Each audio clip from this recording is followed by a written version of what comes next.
झीलों की नगरी उदयपुर में आप सभी का स्वागत एवं अभिनंदन है। आप देख रहे हैं झीलों की नगरी के सुप्रसिद्ध स्वरूप सागर बांध का दृश्य देख पा रहे हैं, जहां से मैं आपको पूरा दृश्य दिखा रहा हूं। बहुत ही खूबसूरत सा दृश्य आप देखिए। झीलें लगभग पूरी हो चुकी है, 1 इंची के आसपास लगातार पानी ओवरफ्लो हो गया है और शायद ये चौथी या पांचवी बार इस अगस्त और आज सितंबर हो चुका है। लगभग पानी जा रहा है और अच्छी संख्या में पानी को छोड़ा गया है, क्योंकि सिसारमा नदी का पानी जब भी जल स्तर बढ़ता है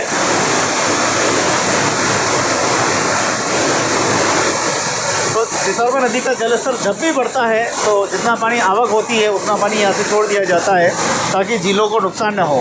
राजा महाराजाओं ने बहुत ही लंबी सोच के साथ इनका निर्माण किया। महाराजा स्वरूप सिंह जी ने जब इस बांध का निर्माण करवाया, क्योंकि वो जो दिख रहा है आपको ओटा है, पहले वहाँ पानी रुक जाता था, वहाँ से छलकने के बाद यहाँ से पानी आता था। तो महाराणा स्वरूप सिंह जी ने देखा कि एक झील ये और बन सकती है, तो ये पूरी झील को एक बार बनवाया, ये पूरी पाल बनवाई और उसके बाद में सुंदर वहाँ बगीचा बनवाया और उसके बाद में ये देखिए पूरा पानी यहाँ से निकलता हुआ बहुत ही खूबसूरत। और एक ओटा यहाँ और बनवाया गया, इसी पे ओटा ही कहते हैं। पहले पानी छलांग लगा के जाता था, फिर ये गेट भी लगाया गया जिससे कि गेट लगाए। ये महाराणा स्वरूप सिंह जी के कार्यकाल में हुआ। उसके आगे वाला रंग सागर है, उसके आगे वाला लेक पिछोला है, फिर गंगोल घाट है, फिर आगे जाएंगे तो गोवर्धन सागर है, पीछे आप जाएंगे तो कई सारे आपको तलाएँ मिलेगी। तालाब के साथ साथ यहाँ पे तलाएँ भी बहुत है, अलग अलग खाँचों में तलाएँ हैं और सभी तलायों को अपना अपना उपनाम से लोग जानते हैं। तो कुल मिलाकर झीलों की नगरी में आप आएंगे तो आपको यहाँ तालाब और तलायों के सभी के आनंद ले पाएंगे।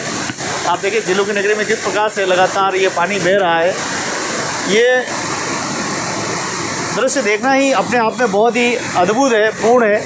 और मैं यहाँ आता हूँ तो बहुत खुश हो जाता हूँ जब भी।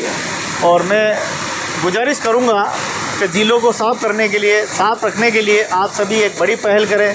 अगर हमने अपनी प्रकृति का ध्यान नहीं दिया तो प्रकृति भी हमारा ध्यान नहीं देगी और फिर हम महामारी के शिकार हो जाएंगे और कोविड जैसी महामारियों से हमें जूझना पड़ेगा। हम कोविड में कितनों को खो चुके हैं, अब और नहीं, बस बहुत हो गया। अब हम स्वच्छ भारत की पालना करेंगे, न कचरा करेंगे, न कचरा करने देंगे।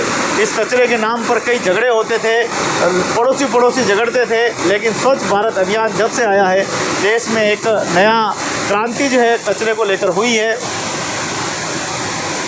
हम ये समझ पाए हैं कि कचरा दिमाग में नहीं, कचरा हमारे घर के आसपास नहीं, कचरा कचरे की जगह होना चाहिए, इस दिमाग के कचरे को। और हमने जब अपने स्वच्छता की ध्यान दिया तब जाके कहीं न कहीं हम एक आदर्श भारत की कल्पना कर पा रहे हैं।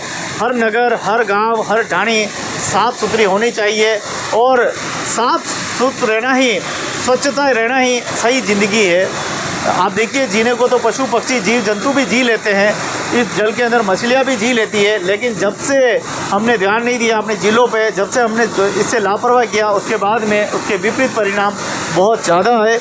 और विपरीत परिणामों के कारण हम कहीं न कहीं स्वच्छता से भटक गए, अटक गए। और आज स्वच्छ भारत अभियान लागू होने के बाद यहाँ पर मशीन भी आई, मशीन लगातार यहाँ पे साफ़ सफाई करती रहती है जिससे झीलें साफ़ रहे। फतेह सागर झील साफ़ करने के लिए पूरी टीम मौजूद है, वहाँ समय समय पर पूरे 12 महीने के ठेके होते हैं और नियमित फतेह सागर की साफ़ सफाई की जाती है। कुल मिलाकर झीलों की नगरी को साफ़ करना हम सब की जिम्मेदारी है, हम सब का दायित्व है। मुझे बहुत बुरा लगता है, बहुत मैं घृणा हो जाती है अपने आप को जब ऐसे दृश्य देख रहा हूँ। लोग दारू की बोतल अंदर फेंक रहे हैं, लोग अंदर बाथरूम कर रहे हैं। इससे ज़्यादा है नशा दिमाग में नहीं, मुझे लगा दिल में चढ़ गया है। ऐसे घटिया लोग, ऐसे नालायक लोग जो झीलों के अंदर गंदगी कर रहे हैं। हालांकि हमारे नगरवासी भी कम नहीं है, कई नाले तो हमारे इसके अंदर भी छोड़ रखे हैं।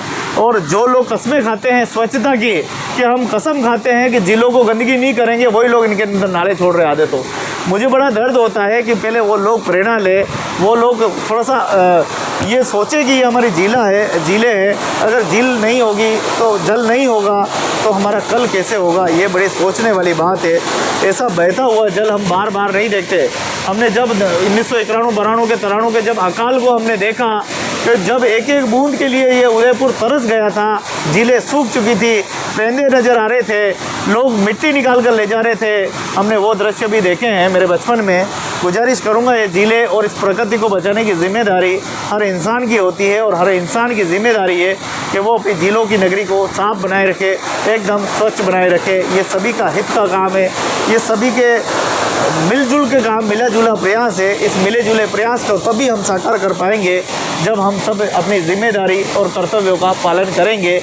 झील को गंगा माता कहते हैं हम, लेकिन गंगा माता को हमें मानना भी पड़ेगा। आपको एक जानकारी और दे दूँ, ये जो पानी जा रहा है बिल्कुल गंगा माता का पानी कह सकते हैं हम। ये गंगा नदी में जाकर ये पानी जाता है, जो बंगाल की खाड़ी तक हमारा मेवाड़ का पानी पहुंचा है।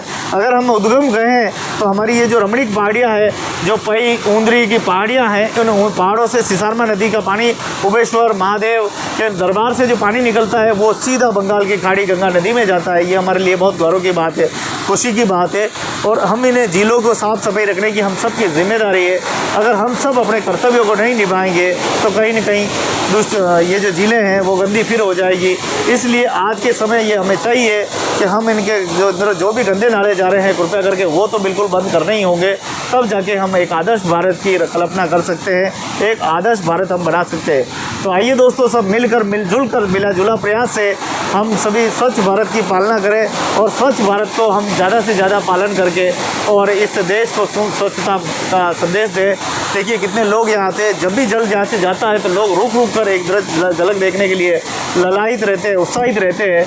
जब झील का पहली बार जब हम देखे, गए साल खोली गई तो कितनी सारी लाइटें, इस बार भी बहुत सारी लाइटें वगैरह लगाई गई। लंबा यहाँ पे जाम लग जाता है, लोगों की देखने की कतार लग जाती है, चाहे वो फतेह सागर हो, चाहे वो हमारी लेक पिछोला हो, चाहे स्वरूप सागर बांध हो, कोई भी झील छलकती है तो वो हमारे उत्सव से बड़ा दिन नहीं होता। हम सब उत्सव मनाते हैं एक तरह का। तो आइए इन उत्सव को हम 12 महीने मनाएं, 12 महीने हम अपने झील और स्वच्छता की बात करें। स्वच्छ भारत, स्वच्छ संदेश, यही हमारा संकल्प होना चाहिए, यही हमारी राष्ट्रभक्ति होनी चाहिए। आइए इस राष्ट्रभक्ति को बनाकर कायम करते हैं और उस खूबसूरत पार्क में एक बार ज़रूर जाएं। वो जो सामने पार्क है बिल्कुल देख पा रहे हैं, वो बहुत खूबसूरत सा पार्क है। नगर निगम ने बहुत अच्छा डेवलपमेंट किया है। राजा महाराजाओं ने जिस प्रकार से सोच से लंबी सोच के साथ बनाया था, वो पार्क आपका इंतज़ार कर रहा है। बिल्कुल ये गेट देखिए, गेट के सामने होती है वो सारा वो गेट जा रहा है, वो गेट लगा हुआ है और बिल्कुल वहीं जाकर आप आराम से टहल सकते हैं। बहुत सुंदर पार्क है, एक बार जाएंगे आप बार बार उसमें जाएंगे, इतना खूबसूरत पार्क है। तो पधारो हमारे देश उदयपुर मेवाड़, गोविंद लाल ओड उदयपुर की ये सबसे बड़ी खबर 1 सितंबर 2025 का खूबसूरत सा दिन, खूबसूरत सा पहलू। जय हिंद, जय भारत।